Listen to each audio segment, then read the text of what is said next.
குடும்பத்தை பற்றி பேசுகிறப்ப நான் எப்படி பொறுமையாக இருக்க முடியும்? அடுப்பாங்கிற செட்டியர் தான் அந்த மானங்கட்டா மாக்காப்பா, அப்புறம் அந்த புகழ் இருக்கான்ல புகழ், அப்புறம் அந்த கானா வினோத். சார் மக்கள் மத்தியில் நான் நல்லா செல்வாக்கு, நான் ஆங்கர் ஆகிட்டேன், நடிகராக ஆகிட்டேன், நான் ஹீரோவும் ஆயிடலாம். ஓகே வந்து சார் நான் வர்ற சீனுக்கு எவ்வளோ கிளாப்ஸ்ன்னு பாருங்கள். மாக்காப்பாவாக இருக்கட்டும் புகழ் இருக்கட்டும், நான் பண்ணுற ஆக்டிங்கில் 10% கூட எக்ஸ்பிரஷன் காட்ட முடியாது. ஏன்னா ஹீரோ என்ட்ரியை விட உங்களுக்கு நல்ல கிளாப்ஸ் இருந்துச்சுன்னாங்க. ஓகேவா? இது வந்து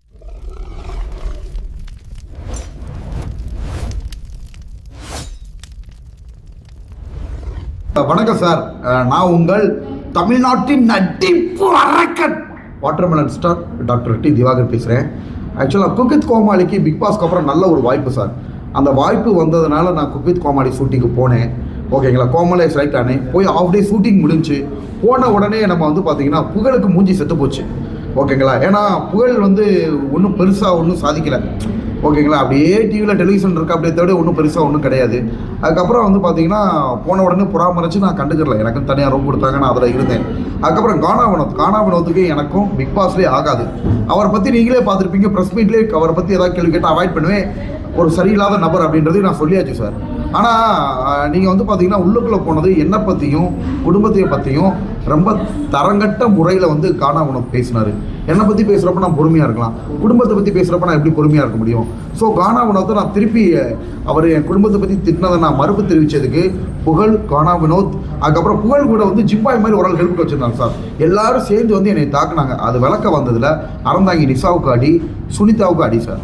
புகழ் கூட போலீஸ் ஸ்டேஷனில் கூட ஜிம்பாயே சார் ஷூட்டிங்கில் 50 பேர் இருந்தாங்க. ஓகேங்களா, எல்லாருக்குமே தெரியும். புகழ் போலீஸ் ஸ்டேஷன்லையுமே, அதாவது நம்ம மதுரையில் வந்து அடுப்பாங்கிற செண்டியர்னு சொல்லுவாங்க. ஓகேங்களா, அடுப்பாங்கிற செண்டியர்னா போய் என்ன சொல்கிறது, அப்பாவி பெண்கள்கிட்ட போய் அடுப்படியில் போய் சண்டியர் தந்தா காட்டுவாங்களா, அந்த மாதிரி அடுப்பாங்கிற செண்டியர் தான் அந்த மானங்கட்டா மாக்காப்பா, அப்புறம் அந்த புகழ் இருக்கான்ல புகழ், அப்புறம் அந்த கானா வினோத். சார் மாக்காப்பா வந்து சீனியர், சார்ன்ற வார்த்தைக்கு மறு வார்த்தை கூப்பிட்டதே கிடையாது. ஆக்சுவலாக மாக்காப்பா வந்து பார்த்தீங்கன்னா மதுபோதையில் ஷூட்டிங் அப்போ மதுபோதையில் இருக்கிறது உலகத்துக்கே தெரிஞ்சிருக்கு. அதுக்காக தான் கருப்பு கண்ணாடி போட்டிருக்கான். எனக்கே நேற்று நான் வந்து ஷூட்டிங் அப்போ அவர் தண்ணி அடித்து நான் பார்த்துருக்கேன்.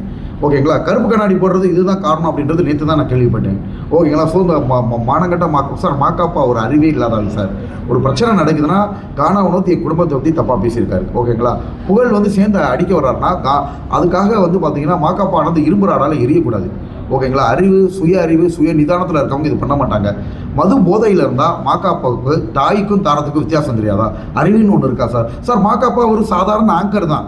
ஓகேங்களா, நான் டாக்டர், ஒரு 5 வருஷம் ஒரு படிப்பு படிச்சிருக்கேன். எங்கேயா நான் படித்த படிப்பில் ஒரு சப்ஜெக்ட் அனாட்டமியில் ஒரு சப்ஜெக்டில் மாக்காப்பா பாஸ் பண்ணி பார்க்க சொல்லுங்கள் பார்ப்போம். சார் மக்கள் மத்தியில் நான் நல்லா செல்வாக்கு, நான் ஆங்கர் ஆகிட்டேன், நடிகராக ஆகிட்டேன், நான் ஹீரோவும் ஆயிடலாம். ஓகேங்களா, மாக்காப்பாவில் வந்து டாக்டர் ஆக முடியுமா? ஒன்றும் கிடையாது சார். படித்த படிப்புக்கு மரியாதை வேணாமா சார்? பப்ளிக்கோட க்ளோஸ் கான்டாக்டில் இருக்கேன். மீடியா ஃபுல்லாக எல்லா மீடியாவோட கண்ணு என் மேலே இருக்குது. பப்ளிக்கோட க்ளோஸ் கான்டாக்டு, மீடியாவோட க்ளோஸ் கான்டாக்டு. இப்படி இருக்கிற பட்சத்தில் எந்த தைரியத்தில் மாக்காப்பாவாக இருக்கட்டும் புகழாக இருக்கட்டும் கானா வினோத் தாக்குனாங்கன்னு தெரியல. கானா வினோத்தை பொறுத்த வரைக்கும் 5 அறிவு படித்த ஒரு மிருகம் மாதிரி. அவங்க ஏரியாவில் லோக்கலில் கஞ்சா அடிச்சுட்டு இப்படி சுற்றுறாரு. பிக் பாஸ் ஃபினாலேயே பார்த்தேன் சார். பாத்ரூம் போவோம்ல, பாத்ரூம் கேரவேனில் போவோம் சார். அது சரியில்லாத நம்பர் சார். ஃபினாலேவில் நான் போனப்பயே வந்து பார்த்தீங்கன்னா கணேஷ் பையில் வச்சு கசக்கிட்டு இருக்கேன். அப்படி என்ன மாதிரி ஒரு மெடிக்கல் ப்ரொஃபஷனல்ஸ் டாக்டரையும் இந்த மாதிரி நம்ம வாழ்க்கை முறையை வாழ்கிறவங்களையும் ஒன்றா இருந்தால் எப்படி இருக்கும் சார்? தரங்கட்டு போய் ஒரு ஆளை வேணும்னே வந்து பார்த்தீங்கன்னா அவங்கள பற்றி ஓவராக கிண்டல் பண்ணி நம்ம வந்து ஹீரோ ஆகணுன்ற பாதையை நோக்கி போய்கிட்டு இருக்கோம். நம்மளோட நம்பிக்கை நம்ம எதோ ஆகிறோமோ நம்மளோட இது என்ன சம்மந்தப்படுது வேணுமே நம்மளை பற்றி கிண்டல் பண்ணி. ஏன்னா அவங்களுக்கு மதிப்பு இல்லை. எத்தனை பேர் காணும் அவங்க எல்லாருக்கும் தெரியுமா? தெரியாது. நம்மளை பற்றி கிண்டல் பண்ணி வரணும் அப்படின்னு நினைக்கிற ஒரு 5 அறிவு படித்த மிருக மாதிரி சார். யார் என்ன சொன்னாலும் கேட்காதாலும். ஸோ எனக்கு சுத்தமாக பிடிக்காது. உங்களுக்கே தெரியும், நான் ப்ரெஸ் மீட்லேயே நிறைய சொல்லியிருக்கேன். அப்பேற்பட்ட நபர் குக் வித் கோமாளியில் போன உடனே ரொம்ப பர்சனல் அட்டாக்காக பேசினார் சார். அந்த வார்த்தைகளை என்னால் சொல்ல முடியல. இப்பேற்பட்ட சூழ்நிலை நடந்துக்கிட்டு இருக்கப்போ புகழுக்கு ஆல்ரெடி பொறாமை சார். நேற்று நான் நடித்த படம் LAK லவ் இன்சூரன்ஸ் கம்பெனி படம் வந்துருச்சு. சென்னையில் ஷூட்டிங் போய் இந்த நிலைமை ஆயிருக்கு சார். போய் எத்தனையோ நபர்கள் வர்றாங்க, ஒன்றுமே இல்லை, கைதட்டில் கிளாப்ஸ் இல்லை, எனக்கு மட்டும்தான் இல்லை. ஆனால் எனக்கு வந்து சார் நான் வர்ற சீனுக்கு எவ்வளோ கிளாப்ஸ்ன்னு பாருங்க. எவ்வளோ கிளாப்ஸ். இதுதான் சார் வயிறு எரியுது புகழ் மாதிரி ஆட்களுக்கு. எங்கடா ஹீரோ. கரெக்ட். ஒரு 6 செகண்ட் வந்தேன், அதில் ஐடென்டிஃபை பண்ணி கத்துற மாதிரி ஆன்றாங்க. நான் வேணுமா அந்த வீடியோ கிளிப்பிங்ஸ் உங்களுக்கு காட்டலாமா? பார்த்துட்டீங்க, நான் உங்களுக்கு பர்சனலாகவும் கொடுக்குறேன். ஸோ அதெல்லாம் தான் சார் இப்போ புகழுக்கு வைத்தறிச்சலாக இருக்குது சார். புகழ் படம் நடிச்சும் சார் மாக்காப்பாவாக இருக்கட்டும், புகழ் இருக்கட்டும், நான் பண்ணுற ஆக்டிங்கில் 10% கூட எக்ஸ்பிரஷன் காட்ட முடியாது. அதனால தான் இன்ன வரையும் அவங்க வளராமல் இருக்காங்க. புகழ் இன்னும் 10 வருஷம் ஆனாலும் கோமாளியாக தான் அந்த இடத்துல உட்காந்துருக்கா. அப்படி கோபித் கோமாளியில் எங்கே வளர்ந்து வேற லெவல் போச்சு சொல்லுங்க. என்னடா அது இவருக்கு ஆக்சுவலாக இவர் பிக் பாஸ் போய் டக்குன்னு கோமாளியாக வந்துட்டாருன்ற வைத்தறிச்சல். நான் கோமாளி ஹீரோ ஆயிடுவேன். அவர் என்ன கோபித் கோமாளியில் கோமாளியாக தான் உட்காந்துட்டு இருக்கா அப்படி. ஸோ பொறாம சார். எங்கே வந்தால் இவர் ப்ரொமோ கண்டாட்டா தெரியும். பிக் பாஸ்லேயே பார்த்தாங்க சார். பிக் பாஸ் இந்த வட்டம் நல்லா ஓடினது யாரால? வாட்டர்மெலன் ஸ்டாரால தான் பிக் பாஸே நல்லா போச்சு சார். சார் நிறைய யங்ஸ்டர்ஸ் சோசியல் மீடியா மக்கள் ஃபுல்லாக பிக் பாஸ் திரும்பி பார்க்க வச்சதே நான் தான். இந்த கிங் ஆஃப் த கண்டென்ட் நான் தான். என்ன வச்சு பிக் பாஸ்க்குள்ள ஃபேமஸ் ஆனவங்க நிறைய பேர் இருக்காங்க. என்னை பயன்படுத்திக்கிட்டவங்க நிறைய பேர் இருக்காங்க. ப்ரொமோ ஆமாம், அதெல்லாம் ஒரிஜினல் பப்ளிசிட்டி இல்லை சார். அதெல்லாம் ஒரு மட்டமான பப்ளிசிட்டி. ஸோ காணமனத்து மாதிரி கஞ்சா அடிச்சு லோக்கலில் புகழ் நீங்கள் நினைக்கிற மாதிரி நல்லா கிடையாது சார். நல்லா நோட் பண்ணிக்கோங்க.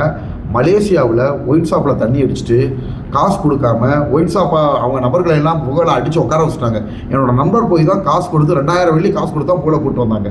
நீங்கள் நினைக்கிற மாதிரி பொதுமக்கள் நினைக்கிற மாதிரி புகழோ மாக்காப்போ நல்ல மனிதர்கள் கிடையாது. மாக்காப்பாவை பற்றி ஈஸியாக மேட்டர் மாக்காப்பாட்டை கேளுங்க. எங்கேயா பத்திரிகையில் நிறைய எனக்கு வீடியோ ஆதாரங்கள் அமைச்சிருக்காங்க. அது அவர் பர்சனல் மேட்டர்ன்றனால மாக்காப்பாட்ட அந்த விஷயங்கள்லாம் இழுக்கல. அவ்வளோ என்ன சார் திமிரு சார். ஒரு படித்த டாக்டரை தமிழ்நாட்டோட ஸ்டார் சார். தமிழ்நாடே வெடிச்சிருக்கு. நீங்களே பார்க்குறீங்கல்ல, தமிழ்நாடே வெடிச்சிருக்கு. ஓகேங்களா?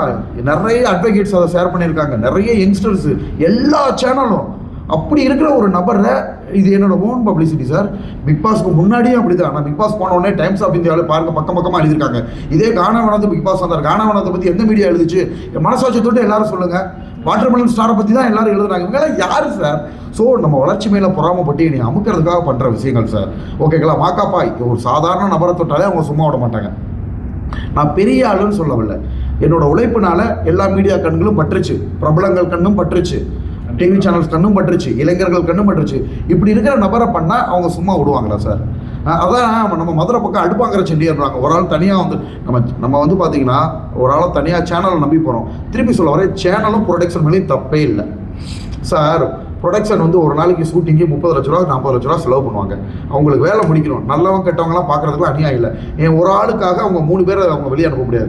ஸோ அந்த ஷோவில் வந்து நம்மளுக்கு வாய்ப்புகள் பறிக்கப்பட்டது. அவங்க 3 வரையும் வச்சு மாக்காப்பா, புகழ், கானாமனோத் இவங்களை வச்சு இந்த ஷோவை முடிச்சுட்டாங்க.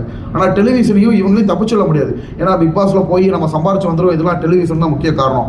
நம்ம விஜய் டிவியோட ஒப்ப சாப்பிட்ருக்கோம். டெலிவிஷனையும் ப்ரொடக்ஷனையும் நான் தப்பே சொல்ல மாட்டேன். ஆனால் பட் இந்த பிரச்சனைக்கு மூல காரணமே கானாமனோத் தான் சார்.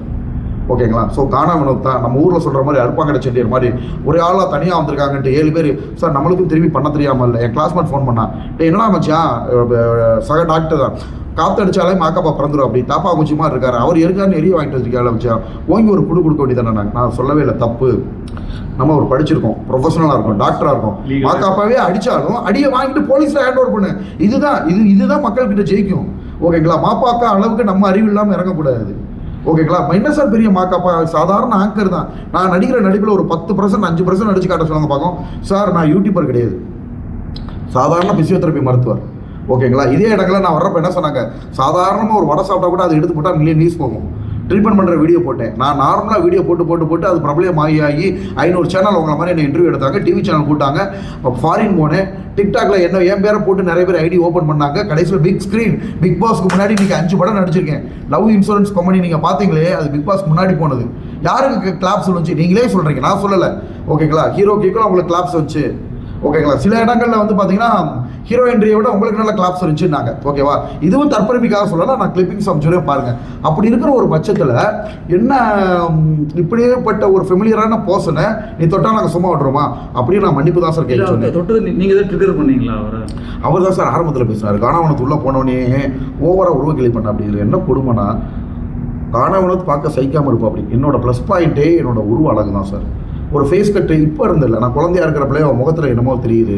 இவன் நல்லா வருவான், சொல்லாத ஆட்கள் கிடையாது. காலேஜில் போனப்போ எங்கள் காலேஜ் சேர்மன் அவங்க கோடீஸ்வரவங்க டக்குன்னு ரவுண்ட்ஸ் போனவர் திரும்பி வந்துட்டு பண்ணுவார். நாங்கள் அந்த ரோட்ரா கிளப் துருதுன்னு இருப்போம்ல, அது முகத்தில் என்னமோ தெரியுதுங்க, பயங்கரமாக வருவாங்க அப்படின்ட்டு அப்படி போகிற ரவுண்ட்ஸில். காலேஜ் சேர்மன் வந்து ஒரு பெரிய ஆள் சார், எம்எஸ் எம்சிஹெச் சர்ஜன். அவங்களுக்கு இருக்கும் 1000 வேலை. அவர் டக்கு நின்று என் முகத்தை பார்த்துட்டு போகணும்னு அவருக்கு என்ன இருக்குது. ஸோ அப்படி ஒரு வசீகரம் கொண்ட முகம். அவங்க 2 பேரும் சல்மான் கான் ஷாருக் கான் மாதிரி இருப்பாங்களா? யாரு சார்? அவங்க ஆக்சுவலாக கிண்டல் பண்ணல. கானா வினோத் சொல்ல வரேன். சரி, கானா வினோத் அவன் தான் சார் அப்படி பேசுறான். ரொம்ப சரி ஒரு பேர் அதையும் என்ன வேற கரெக்டாக சொல்றீங்க. கானா வினோத் வந்து ஷாருக் கான் அவர் இல்ல, எனக்கு கஷ்டமா இருக்கு. நீங்க யாரையாவது நான் பாடி சேவிங் யாரை பத்தியாவது பேசி பார்த்துருக்கீங்களா? நான் என்னோட நோக்க போவேன். நான் நடிப்பு அறக்கணும் உண்டு, என் வேலை உண்டு இருப்பேன் சார். நான் லவ்வபிள் வேர்ட்ஸ் தான் யூஸ் பண்ணுவேன். என்ன இன்டர்வியூல எப்படிமா கரெக்ட் என்னம்மா வாங்கம்மா போங்கம்மான்னு லவ்வபிள் வேர்ட்ஸ் தான் யூஸ் பண்ணுவேன். தவிர ஒரு மனசுல அவருக்கு அப்படி ஷாருக் கான் நினைப்பு இருக்கா? இந்த மாதிரி சார் அவர் தரங்கட்டாள் சார். மிருகம் சொல்லிட்டேன். காரணத்துக்கு 5 அறிவுக்கும் கீழ் விட்டாள். அதெல்லாம் வந்துட்டு அவரே அவரோட ஹிஸ்டரியை பற்றி சொல்லியிருக்காரு. தண்ணி அடிச்சுட்டு குடிச்சிட்டு வந்து ஓகேங்களா குடும்பத்தில் உள்ளவங்களாம் கொடுமைப்படுத்தி 2 மணி நேரம் கழிச்சாதான் அவர் என்ன நிலைமை இருக்காருன்னு ஒரிஜினல் அவருக்கே தெரியும். உட்காந்து கணேஷ் கோயில எவ்வளோ பெரிய platform Bigg Boss Super Singer ஃபினாலில் போய் கணேஷ் கோயில் எடுத்து வாயில் வச்சுருந்தா அவர் எவ்வளோ பெரிய ஆளாக இருப்பார். இந்த மாதிரி வாழ்க்கை முறை வாழ்கிறவங்களும் என்ன மாதிரி ஒரு டாக்டராக இருக்கிறவங்க, நான் வந்து இதை பெருமைக்காக சொல்ல வரல, நான் பெரிய ஆளுன்றதுக்காக சொல்ல வரல. ஓகேங்களா, குவாலிட்டின்னு ஒன்று இருக்கு. இப்படி 2 பேரும் ஒன்றா இருக்கிறப்ப என்ன பண்ணுவாங்க, அவங்க தரமற்ற முறையில் தானே நடந்துக்குவாங்க. அது அவர் பர்சனல் விஷயம். அவர் மாக்காப்பா குடிச்சிருந்து அவர் யாரையும் பிரச்சனை பண்ணாமல் இருந்தாருன்னா அவரோட போச்சு. குடிச்சிட்டு வந்து அடுத்தவங்களை இரும்புறாட வச்சு அடிக்க வெட்டி தானே அது பிரச்சனை பெருசாகுது. அவங்க சொந்த விஷயம், அவங்க சந்தோஷம் யாரையும் காயப்படுத்தக்கூடாது. கம்ப்ளைண்ட் பண்ணீங்களா? யாரும் போலீஸ்ல அதுவும் கேட்கலையாங்க சார்? சிஎஸ்ஆர் காப்பி கொடுத்துருக்காங்க. அப்போ கானா வினோத்தும் நீங்கள் நல்லா நோட் பண்ணுங்க. கானா வினோத்தும் புகழ் வந்தாங்க. கீழே கமெண்ட்ல எல்லாரும் போட்டிருக்காங்க. பாலிமர் நியூஸ்ல நான் பார்த்தேன். டேய் இவங்க வர்றதை பாடுற போலீஸ் ஸ்டேஷனுக்கு எவ்வளோ திமிரா வர்றாங்க. அப்போ இவங்க கண்டிப்பாக அதை செஞ்சிருப்பாங்க தான் எல்லாரும் கமெண்ட்ல போட்டுருந்தாங்க. அவங்க வர்ற அந்த கானா வினோத்து முறைச்சதை பாருங்க. ஆனால் சூப்பர் பசங்க கேமராமேன் கரெக்டாக கேட்ச் பண்ணாரு. அப்படி இப்படியே வந்துட்டு இப்படின்னு ஒரு முறைச்சாங்க. உள்ளுக்குள்ள போனது ஐயா சாமி அப்படின்னாங்க. இதான் நடந்துச்சு. எப்படி தெரியுமா வந்தாங்க? இப்படின்னு வந்தாங்க. காரணம் வந்து இப்படின்னு வந்து இப்படி ஒரு முறைச்சா அப்படி சார். உள்ளுக்குள்ள போனது சொன்னேன் போலீஸ் சார் என் குடும்பத்தை பற்றி இந்த மாதிரி பேசும் சார் எனக்கு சார் அப்படின்ட்டு அப்படி உண்மை சார். புகழ்லாம் அப்படின்ட்டு அப்படியே மக்கள் செல்வாக்கு இருக்கு சார். மக்களுக்கு புகழை பற்றி ஏற்கனவே நான் சொல்லிட்டேன். ஒயின் ஷாப்பில் இதை புகழ்கிட்ட கேளுங்க. ஓகேங்களா? ஸோ நீங்கள் நினைக்கிற மாதிரி புகழ் நல்ல மனிதர்லாம் இல்லை சார். நல்ல குணம் இருந்துச்சுன்னா புகழ் மாதிரி மாக்காப்பா மாதிரியும் மக்களை ஏமாற்றி விளம்பரம் பண்ணி நான் சாப்பிடல. இன்றளவு நான் வளர்ந்தும் பெய்டு ப்ரொமோஷன் விளம்பரம் ஏதாவது ஒரு படத்தை விளம்பரம் பண்ணி பார்த்துருக்கீங்களா? இல்லை இவங்களுக்கு ப்ரிவியூ சோப்போமே மறுபடியும் அவ்வளோதானே தவிர யாருக்கும் எந்த விளம்பரமும் பெய்டு ப்ரொமோஷன் அப்பாவி மக்கள் கிட்ட என்னோட பப்ளிசிட்டியை பயன்படுத்தி விளம்பரத்தை வச்சு நான் பணம் சம்பாதிக்கல. ஓகேங்களா? ஸோ அந்த மாதிரி ஒரு மெட்டீரியல் மக்கள்கிட்ட நம்ம நல்ல செல்வாக்கோடு இருக்கும். பண காசுகள் ஆசைப்பட மாட்டேன் சார். எனக்குன்னு ஒரு சுய கர்வம், நம்மளுக்குன்னு ஒரு கெத்து இருக்குது. ஓகேங்களா? நம்மளுக்குன்னு ஒரு நல்ல நடிப்பு திறமை இருக்குது. உங்களை நான் வாட்ச் பண்ண வரைக்கும் எப்படின்னா சின்ன பசங்கள்லாம் அவங்ககிட்ட வந்து போகும்போது அவங்களுக்கு நிறைய அறிவுரைகள் சொல்லி இது பண்ணுவீங்க. புகழ்ல நாகரிகமே தெரியாதா சார்? அதுதான் அவங்களுக்கு பொறாமையா இருக்கு. படிப்பு இருக்கு, மதிக்கிறாங்க சார். சொல்ல மாட்டேன் சார். ரோஜா மேடம் ஃபோட்டோ கேட்டேன், பின்னாடியே காண உனக்கு துறைஞ்சது மேடம் அவர் கொடுக்காதீங்க.